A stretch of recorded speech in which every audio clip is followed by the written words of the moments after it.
Assalamualaikum warahmatullahi wabarakatuh.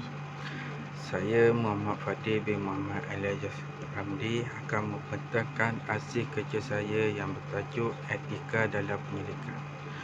Okey, di bawah etika dalam penyelidikan ni ada terdapat 3 tajuk kecil, iaitu tipu daya, hak cipta dan kepengarangan.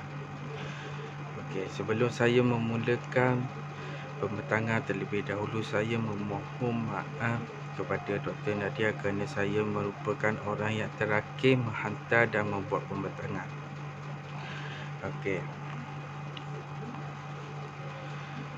saya mulakan pembentangan saya yang pertama, iaitu etika adalah cabang falsafah yang melibatkan sistem sesuatu benda melindungi dan memperkenalkan konsep perbuatan yang betul dan salah.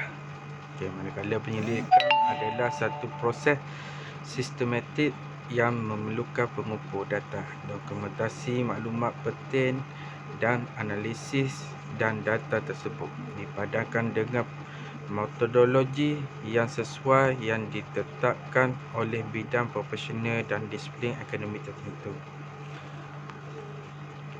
Definisi etika penyelidikan: mengaplikasikan peraturan moral dan etika profesional untuk mengumpulan, analisis, pelaporan dan penerbitan maklumat mengenai sumber penyelidikan, khususnya penerimaan aktif, hak privasi sulit dan persetujuan yang dimaklumkan.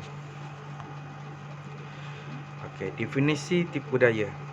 Menurut kamu dalam talian Merriam-Webster, bermaksud mencuri idea atau kata-kata orang lain sebagai milik sendiri, menggunakan sumber orang lain tanpa mengkreditkan sumber yang asal, mengemukakan idea dan produk sebagai benda baru dari sumber yang sudah sedia ada. Dengan kata lain, tipu daya adalah tindakan penipuan.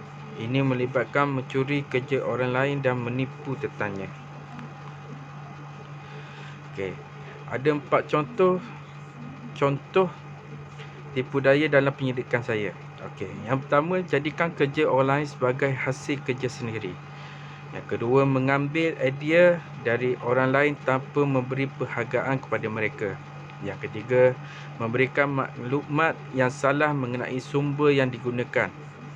Yang keempat, menggunakan begitu banyak perkataan atau idea dari sumber asal yang menjadi sebahagian besar dalam kerja anda. Tetapi bolehkah perkataan dan idea orang lain digunakan? Idea seseorang boleh digunakan secara sah. Penyataan idea asal dianggap sebagai harta intelek dan dilindungi oleh undang-undang hak cipta.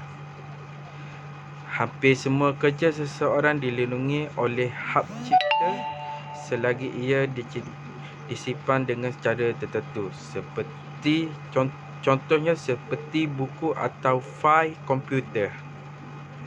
Setengah kes tipu daya dapat dihindari dengan merujuk sumber. Beberapa idea yang digunakan haruslah jelas sumbernya dan menyatakan maklumat. Cara ini digunakan untuk mengelakkan penipuan.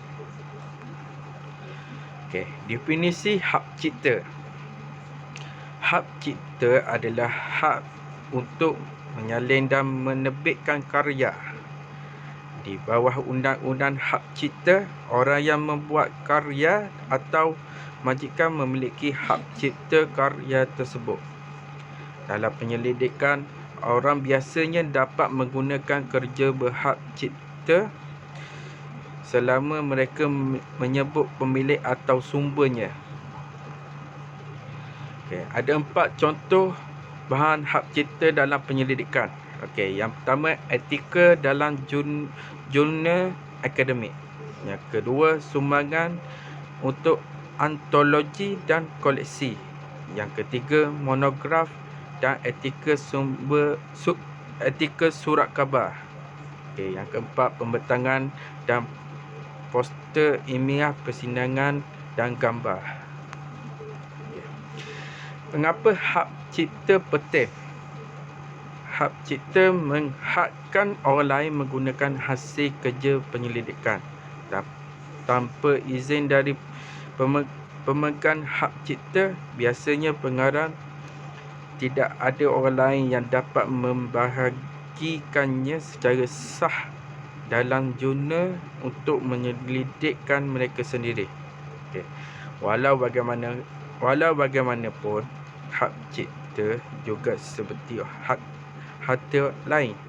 Kerja penyelidikan boleh dilesenkan bagi membuat hak cipta dan boleh menjual.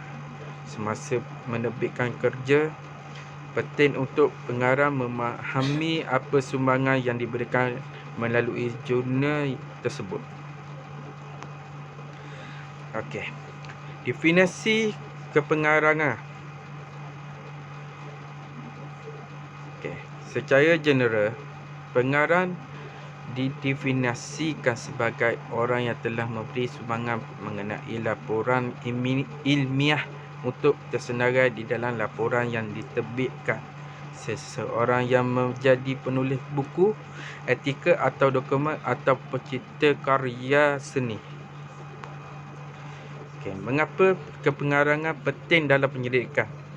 Kepengarangan memberikan sumbangan dan mempunyai implikasi besar untuk perkara ilmiah, sosial dan kewangan. Kepengarangan juga memerlukan ketulusan dan tanggungjawab untuk penyelidikan yang diterbitkan. Garis panduan yang ada bertujuan untuk memastikan bahawa kredit diberikan kepada pengarang sebagai penyumbang yang telah memberikan sumbangan ilmiah yang signifikan pada sebuah jurnal.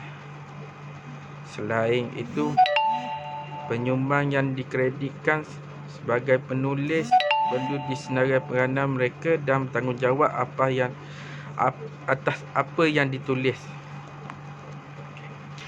Prinsip yang berkaitan dengan kepengarangan. Okey. Yang pertama, pengenalpastian penulis dan penyumbang lain adalah tanggungjawab penyelidik yang melakukan kajian ini. Penyelidik harus menentukan individu mana yang telah memberikan sumbangan yang penyelidikan. Okey. Yang kedua, semua penyelidik yang layak mendapat kepengarangan atau pengiktirafan harus disenaraikan. Individu yang disenaraikan sebagai pengarang harus mengkaji bersetujuan dengan hasil jurnal yang diterbitkan. Okey. Pengarang dan penulis yang diiktiraf diharapkan dapat menjelaskan sumbangan mereka terhadap karya tersebut dan menjadikan maklumat ini dapat diakses oleh pembaca. Justifikasi utama untuk penulis dan penyumbang lain yang dinamakan adalah untuk memberikan ketulusan untuk penyelidikan yang diterbitkan. Sekian, terima kasih. Okey. Sekian saja pembentangan saya pada kali ini. Saya berharap pembentangan hasil kerja saya ini mendapat penilaian yang baik oleh pihak Dr. Nadia.